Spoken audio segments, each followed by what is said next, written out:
Greetings and salutations. Just a little showcase video. So I found a couple of real simple kind of miners, or welders, grinders. I've been using this format. It's real thin. I had to add a secondary two thrusters on the top because when you lean forward to try to weld stuff, it wasn't enough to hold it up with just the two thrusters. But when you're maneuvering around, three on each side is enough. And then I'm using the auto dock script, which is fantastic. I tried to do this in game with timing blocks and autopilot, and I couldn't get it to work. It would just come in too fast and slam in. But I kind of wanted to just do a little showcase, and so like if I hit, let me save this first. You always gotta save often. Okay, so if I hit P, and I'll undock it, right, and I'll fly away. Then I come over here, and it's not really about the maneuverability. It's more kind of about, and then I'll just hit my 3 key, which is my auto docking. What I noticed though is it flies in the direction the vehicle is facing. It doesn't fly forward and turn around. But if I'm going the opposite direction, and it just auto docks, and this just saved me because I passionately hated the rear mounted connectors, and always like the bottom connectors, and because whenever you're trying to back up and it's reverse keys, it was just a pain in the ass. So but once I got this auto docking, it really sped up the gameplay, and I spent a lot less time using my WSD keys trying to maneuver back and forth, up and down. Especially when you're at this view, it's real hard to get those angles right when you're backing up. But um, really been enjoying the game. And so what I did is I also kind of this playthrough I've really been diving into the scripts, and on here I built kind of an auto miner where I roamed around the moon until I found a node that had, or a place that had um, three resources, or as many resources in one spot as possible, and then I set it up to where I would just go through, and and I had a little bit of issue with inventory management because it just was too much stone. And I tried to keep as much stone for this initial start, just to process as much of it as possible, but it got to be too much. So I just had to eject the stone, and I would eject it into the pit, and by it falling down there, it would break, and it wouldn't hang out, because if I just kicked it out right here, it would hang out. It would just be here for too long. But there's a few really good workshop like this. My buddy ore miner is fantastic. Here it is, almost complete. I just wanted to put a little charge on there. And then I've done a little mod, like I added a projector, and I added a programmable panel because I'm going to use the docking script for that. And then in here, I have segued it away from vanilla. And the beauty of this game is really its ability to add mods. And like, how Skyrim, it's a 10-year-old game, but it's one of the most played games of all time because of the mods. It's because they don't really come out with content very often for that. I mean, I think the last time they come out with content for that was probably 2 or 3 years ago.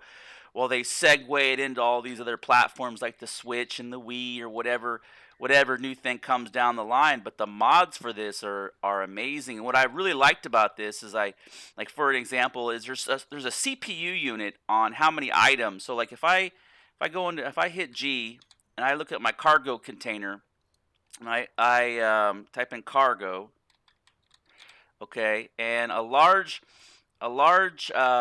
small cargo, a large cargo, it says that it is. I thought it was 25. It says it's 10 CPU, okay, and a small one is 10 CPU. So it's not really about the capacity.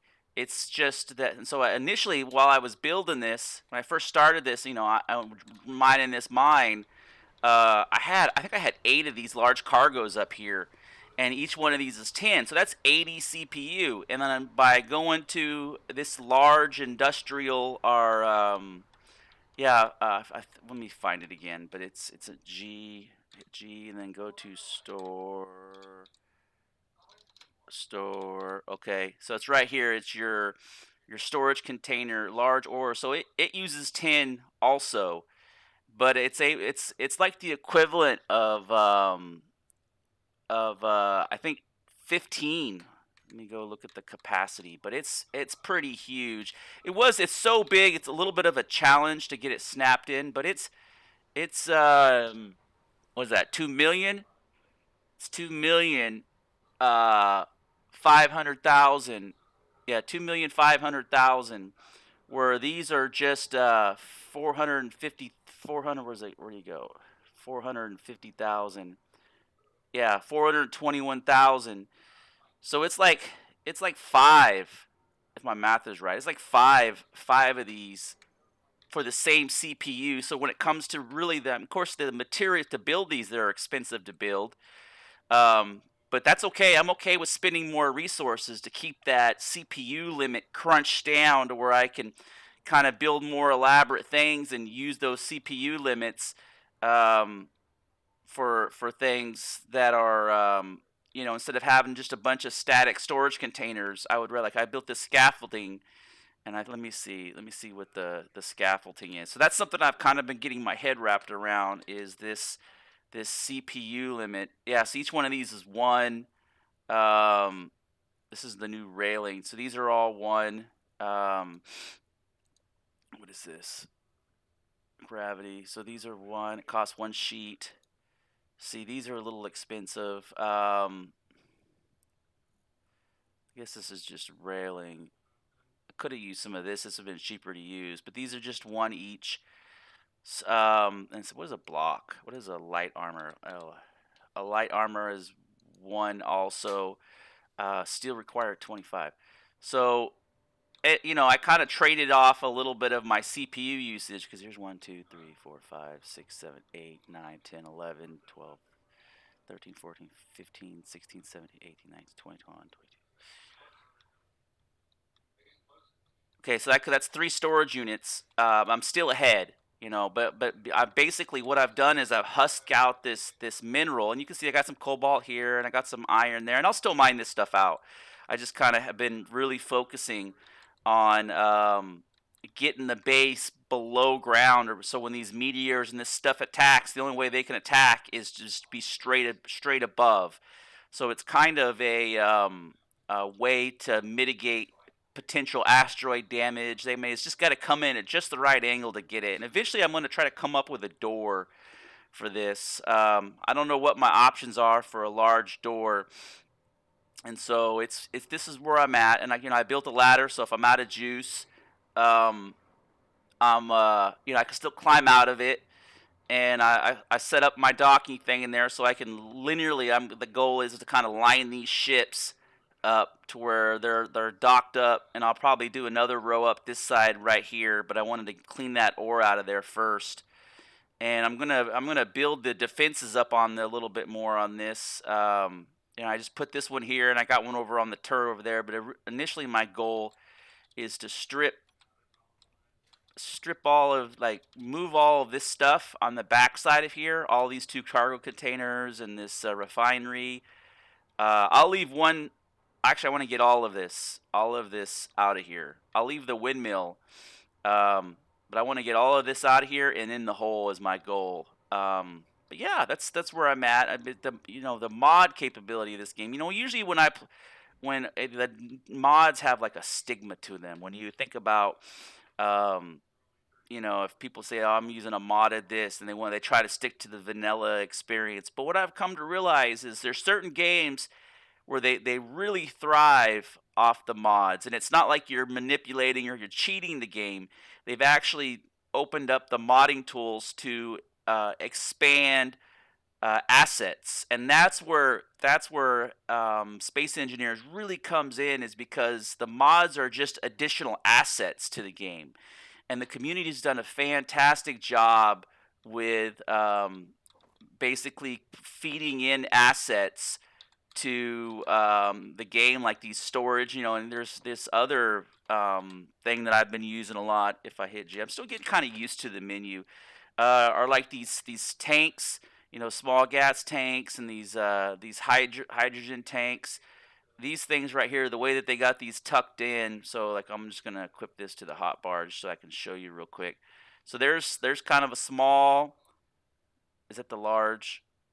There's like a large. Okay, there's the medium and there's the large. So I was going the opposite direction. So small, medium, large. You know, and instead of having kind of the same thing, instead of having um, 8 large hydrogen cargo tanks, you can just have one silo. I mean, of course, the materials cost you significantly more. It costs you 10 times the steel, but I'm okay with that. I'm okay with 10 times the steel um, in the cost, you know, as long as I can keep that CPU unit down. And then once the one in that, because the lower that CPU unit is, the kind of the smoother your game runs, as less it has to process and figure out. So if I go to info here,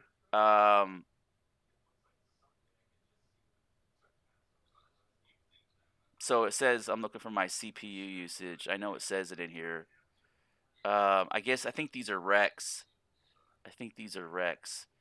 Um, show current mass, show current gravity range, show grid. I thought it said it in here. I think it's center of mass, antenna.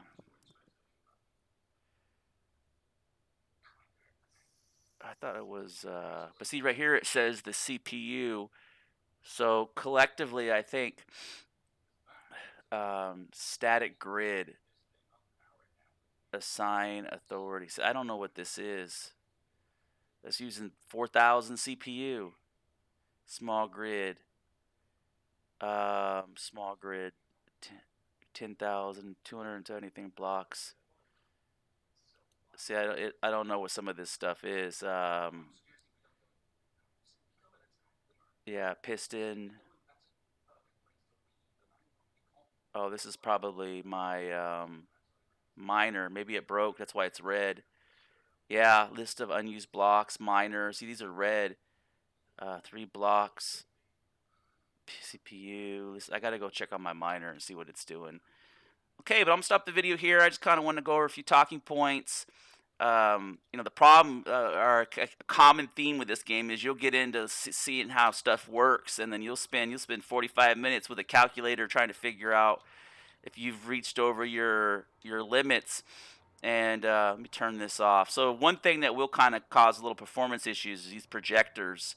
And so I always try to like another mod that you can just click here, and then it allows you to interface with the block. And I find that that is just such a great function. It just saves time instead of going to the control panel and then digging up the projector, especially if you got a lot of stuff linked together.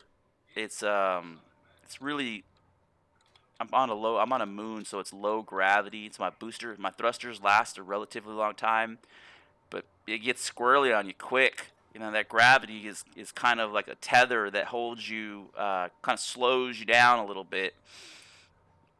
But I think I go through more energy because it's colder. But all right, thanks for watching.